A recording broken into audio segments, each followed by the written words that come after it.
জি জি। সে পাত্রী পরে কি? ও পাত্রী, পাত্রী তো বিয়ে করে সেকেন্ড ইয়ার। আপনি থামবে গেলেন কে? কি বললা?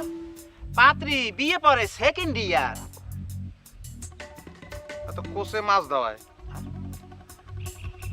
আরে আমাকে পোলা পোলা মেট্রিক পাস আর মাইয়া ডিগ্রি পরে, জি। এখন কোসে মাছ দেওয়ায় না, উল্টো হয়ে গেছে না? মামা মামা আমাদের গোপন কথা পরের কাছে কেন কও? আরে কইছে তো মোর ধারে, হ্যাঁ তাতে কোনো অসুবিধা নেই, মুই তো তাদেরকে আর বলতে যাব না।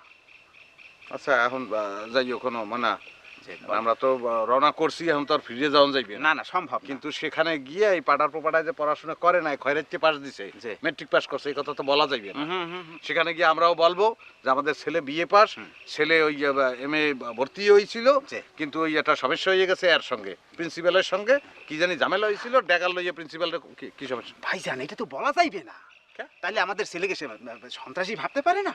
হ্যাঁ, তা ছেলে নরম এইটা বুঝাইতে হবে। যে যে যে ছেলে নরম কিভাবে বুঝানো যায় কদি? বলতে হইবে এইভাবে যে এই পরীক্ষা এমএ পরীক্ষার আগের রাত্রে তার তো ডাইরেক্ট হয়ে গেছে, ডাইরেক্ট মানে এই কলেরা কলেরা কলেরা হয়েছে। মোড়ে থামতে চায় না, বন্ধ হয় না, একালে মরিয়ে যায় যায় ভা যায় যায় ভা। মোরা সকলে মিলে ভাবছি তো বাঁচার কোনো আশা নাই, মরিয়েই যাইবে ঠাস করিয়া। আচ্ছা, ভালো কথা বলছো। আগুয়া এখন যদি কলেরা তোরে বাঁচায়, আগুয়া মামা কি আরেকটা কথা কইতাম। কি? আমি বিয়ে করুম না, হ্যাঁ? লজায় বাড়ির যাই।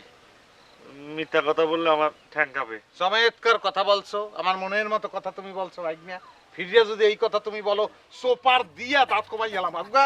নিশ্চয়ই নিশ্চয়ই, মানে তোমার মামা যা বলে এটা কেন করিয়ে ছাড়ে।